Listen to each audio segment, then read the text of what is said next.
Welcome, everybody, to the latest episode of Money, Life and Gags with Harry and Mark. How are you, Harry? Mark, I'm doing very well. How are you? Can't complain, mate. No one wants to hear it anyway, but can't complain. Okay, so our topic of the day is this thing that I keep on hearing. I've heard this for years. Still don't understand it, but we'll try and unravel it. Work-life balance. What does that mean? Well, in a philosophical No, sense, not philosophical. Tell me what it means in your world. Everyone's in my world, version, yeah. In my world, that one crossovers the other. So I'm only joking. In my world, it's ensuring I spend quality time with family and things and me time and things that interest me outside of the hardcore work that I do for the rest of the time. Yep. So I'm not a traditional 9 to 5 person, in the old school. In my world, money never sleeps, the old Wall Street saying.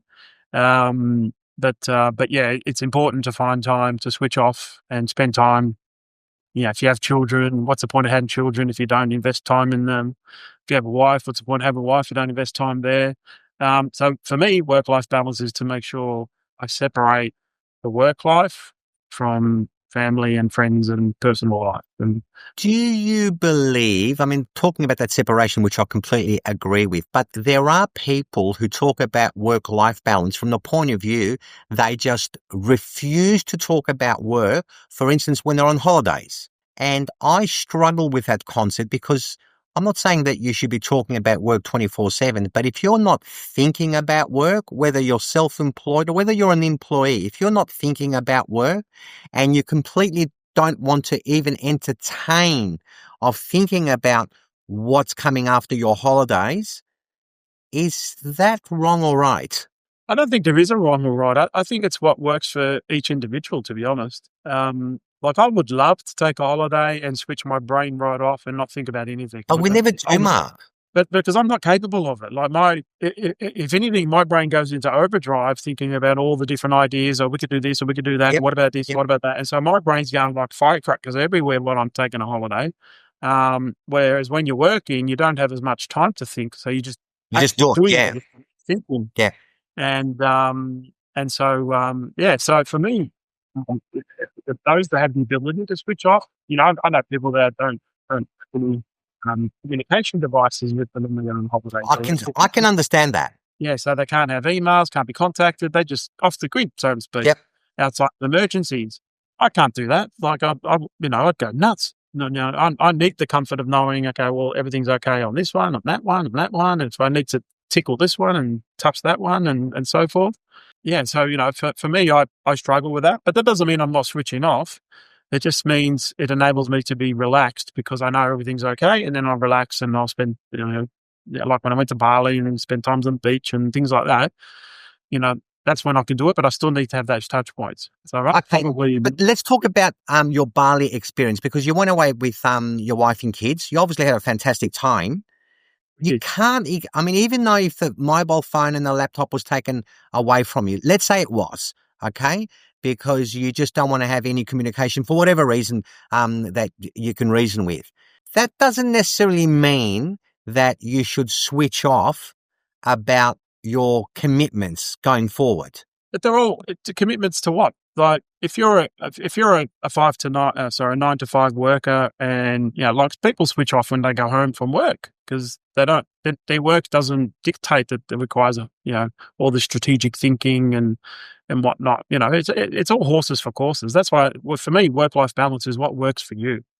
And as long as you're not neglecting important things in your life, what you don't want is to get old and regret. Oh, 100%. Emotion. Yeah. And so you just want to make sure that you check yourself all the time. Same as especially as blokes, how horrible are we checking our health, right? Forget about work-life balance. We don't even worry about our bloody health. Yeah, very true. We just say, should be right. Yep. We've got a horrible mentality as a species. Yeah. And we should spend more time on that. That's part of work-life balance, spending time on your own. That's a very good point. Not on yourself. It's not just your family. It's, yourself as well. And we're horrible at it. I have a personal belief that those who are thinking about their work, I don't make a big distinction between whether you're working from 9 to 5 or 9 to 6 or you're self-employed. And I'm guessing now, but those who they're consciously thinking about their next thing with their work, I tend to believe that they progress further than those that completely switch off and don't want to know anything about work, because I, I have found that in my journey, I never stopped thinking about work. I didn't necessarily want to talk about it. I mean, I know that at the end of the year, when I used to take my holidays, and it wasn't your traditional 4 weeks, it could have been up to 6 to 7 weeks. But I know for a fact, in my head, I was planning, I was organizing how I could make the following year better, how I could become more efficient, how I could become more productive. I believe that if I wasn't conscious, I don't think I would have done as well, if that makes sense. I agree with that. I think the only disclaimer to that is not everyone has ambition like that. There are a lot of people out there that are very happy to go to work, earn their money, and then switch off and go home and just do whatever they do in their private life. And they don't even think about work. As long as there's stability in that workplace, they're basically just, they're not living check to check, but they're working check to check. They're not building careers. They're not looking for career progression. Not everyone's built that way. There'd be That's a why percentage of those, yes. There would be a percentage of those that are happy and they are content with where they're at. I understand that. and you need that in an You do, you You do. can't have No, everybody you wanting can't. to be better than what they are I today. totally You agree. need to be at a foundational. Yeah. But this is where I get a little bit frustrated when I talk to people. I mean, we all know people that are currently working. There are also those who are fairly ambitious, and yet what I find is that they're not prepared to do a little bit over the top. They almost have a ceiling. So, for instance, your 9 to 5 work, I've never worked for anyone else. It almost seems that those that want to progress their career, and they say to themselves, look, you know what? I'm not prepared to work after 5 o'clock because I'm not going to get paid. Well, I usually find it's those whingers, I call them professional whingers, that after a period of time, they're wondering why their salary hasn't increased, why they didn't get that extra promotion. And my response in my head, I wouldn't tell them in their face, would be, well, you weren't prepared to do over and above. It's a bit like a garden. All of us are seedlings in a garden, and the ones that water themselves, which is what you're talking about, invest in themselves, That's a great which analogy. they're the plants that are going to give out the best fruit, the grow hearty and so forth, and the rest of them will be weeds and grass and just Spot be, on. they'll just be, I agree with you. If you think you can't have ambition and be small minded and petty and think like a cap on hours and this sort of stuff. Equally, you've got to be careful you don't work for someone and takes advantages of Very its true. employees, do all this extra work and it's never recognised and it's just abuse. So unfortunately, there are employers like that. So just on that The point, trick, Mark, just on that point, sorry to cut you off. So the employee who puts over and above, does more and more and more and is never recognized, how does an employee approach their employer for recognition, whether it's a promotion or a salary increase or both? there's two schools of thoughts that I hear about on this. Right, there's the ones where you just be honest and transparent and you communicate that you feel you build a case. And then there's the ones that just look for opportunities elsewhere because they're not being appreciated. Now, as much as you might be abused in your workplace for working over and not getting recognition and so forth, I never guide anyone to come to me or come to any other employer or anything like that and just say, just because I should get this. You should actually do some research and build a business case, not a business case, build a case around why you should be valued more. Yep. Demonstrate what you did, because there's people that just work longer, but are they constructive? Are they doing anything That's that a very really good point. benefits Yeah. you? Like just turning up doesn't mean you get a pay rise. And so I would encourage, young, medium age, old age, doesn't matter.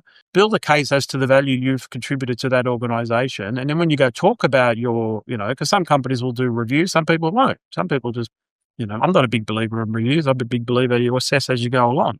But build a case to justify why you think you should be paid X and know your value. Like if you're, I don't know, 40 grand a year, 50 grand a year, and you think you should be 70 grand a year, check the market, understand the market, know your value, and then build a case as to why that employer or that manager should value you accordingly. Not just say, oh, look, I've been doing this and I saw on Seek, this salary, so I should be getting that salary. That doesn't generally work very well because if you're not valued, then you're not going to be valued post that communication, that type of communication. Whereas if you build a case, sometimes people get caught in the weeds, so managers are guilty of this as well. Yeah, they And they might not be just aware of the contribution you're making. It's not intentional, it's just, circumstantial. So if you bring it to their attention, I help sales go up this much, or customer service metrics are down or up, or whatever drivers of the business that you're involved in, and you're adding that value, just build that case for it. And I think also, Mark, results matter.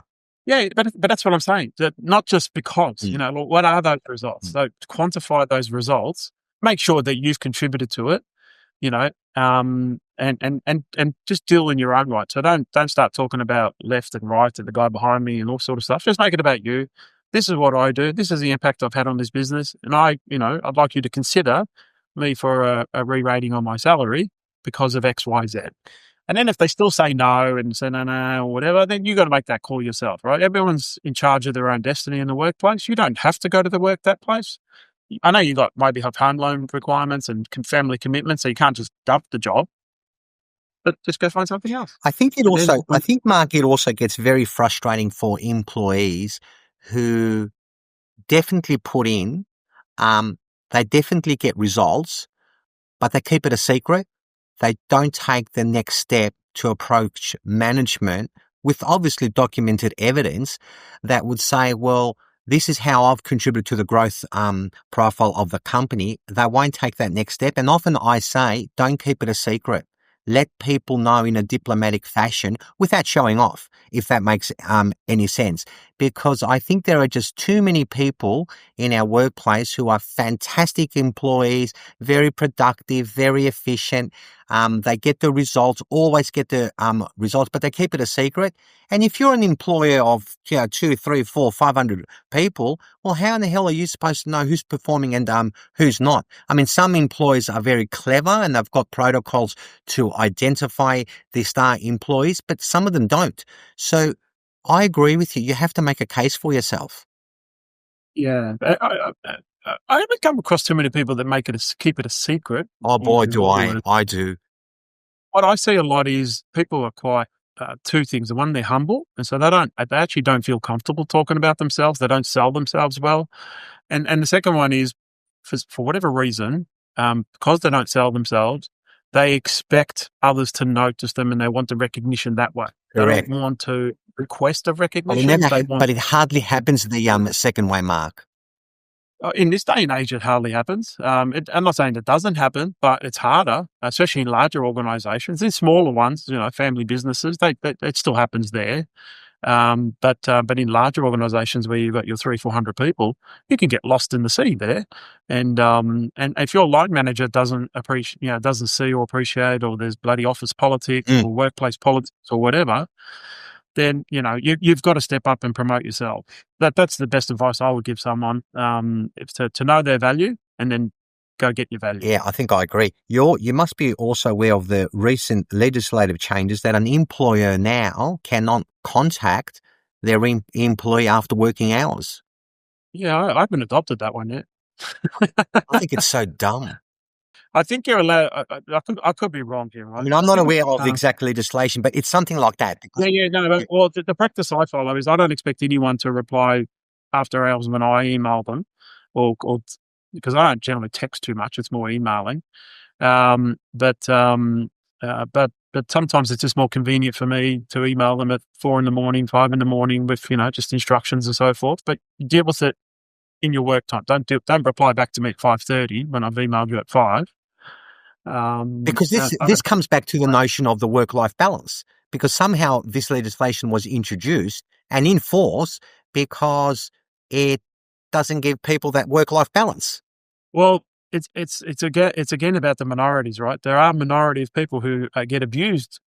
Employers abuse those things, so that they're bringing their staff members in weekends, and so just because they're working all those hours, they expect other people to work all those hours, and so once again, because of the minority and the abuse of those minorities, it becomes about the majority then. And so majority people don't abuse that. I don't know too many employers in my world that are harassing employees on a weekend, on public holidays, after hours.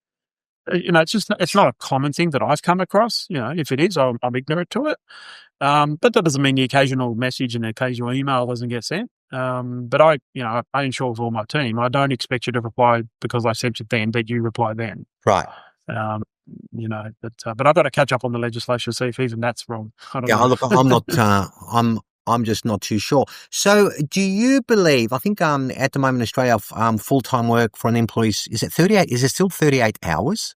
Yeah. It is. So do you believe that, there are employees who are more productive than others and can get the work done in 25 hours as opposed to someone taking 45 hours to do the same amount of work?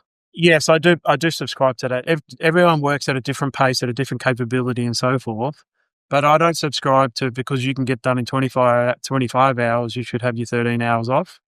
Be a high achiever. If you can get done what others are getting done in 38 and 25, then value add for the rest of the 13 and progress your career and go up the career chain. Yeah, this is my point. Don't look for the This is my point. bottom. Don't look for the lowest common denominator. This is my point. Yeah, I agree. Performance. Yeah. So if you have that work ethic, or you're a highly active person that is highly efficient and gets stuff done, don't restrict yourself. Like, that means you've probably got untapped potential that you haven't tapped into yet. Yeah, Go do 100% that, because you never know what opportunities come your way. Yeah. Once again, it's about personal choice. If you want to work 25 hours and get paid for 38, well, I guarantee you're not going to go too far. That's my point. That if you're not, you'll be very efficient. You'll get done 25, and eventually they'll say, "Okay, we'll just work 25, and get paid for 25, and you're a part timer." You're not going to excel in life by going to the lowest common denominator. Yeah, look, I totally agree. And this is where work-life balance. It's a great topic to discuss, but look, have to agree with you. There's a percentage that are going to clock off at 5 o'clock. Don't want to know anything about work. They're content. Then you've got the second mob who do a little bit more than 38 hours. I'll call them professional whingers because they may do 5 or 10 minutes more, or maybe even half an hour more, God forbid, and they expect 45% pay increases every 5 minutes. It's just a matter of your mindset. B, you need to be consistent in your journey. You can't say, well, you know what, I'll do it for this month, but next month I'm not going to do it, and then so on and so forth. And I think that work-life balance, they all come in your world once you start making some gradual achievements. I think that's where you get your work-life balance. And the reason why I brought this topic up, because when I was overseas, I was talking to a couple, and they both refused to work. I mean, they were Aussies having a holiday in Italy, and they refused to work for more than 38 hours, no matter what. And they were saying to me how it's important for them to have their holidays every year, and it's got to be 4 weeks, and which I think it's really important. And then it didn't take them too long to whinge that why they had no natural progression in their career and why their salaries were stuck for the last 15 years. And I'm going, you know what? Geez, if I had a baseball bat, I'd love to bop you one over the head. But, work-life balance. How far do you go? Yeah, some mothers do have them, mate. That you're not going to change that mentality. So and so they want more to do less. And in the real world, that doesn't work very well. You get the occasional person who's lucky on that, but most people, I think you're right. If you do less, you get less. Yeah, it's just life. I think you're. And those who hustle, they achieve. And same as the whole work from home stuff. Like I was reading in the paper yesterday, some two employees working from home, they got caught. Like there was surveillance on their computers or something. Oh, really? And and they got caught like only working 25% of the time they said they worked or something because they were doing other stuff. And then they're suing the company because of breach of privacy, in the home. Yeah. But they were using a workplace. I assume I didn't get into all the details, but it sounded like they were using work-based equipment, so the workplace could put whatever they wanted on there, called spyware for want of a better term. Right. That's another fallacy. Like, too many people take advantage of all these things. They do. You just don't get on in life if that's your mentality. Yeah, no. And again, it comes back to being consistent through your journey. I'm not a big fan working from home, but that's just my attitude. I don't know what the results and the data is in terms of efficiency and productivity, but something tells me it's just not going well. Well, coffee shops are good, and Netflix is going well. Well, there you go. So on that note, Mark, I think I better sign off since you've said about Netflix. All right, mate. Talk to you next time. Cheers. No worries. Take care, mate. Cheers. Cheers.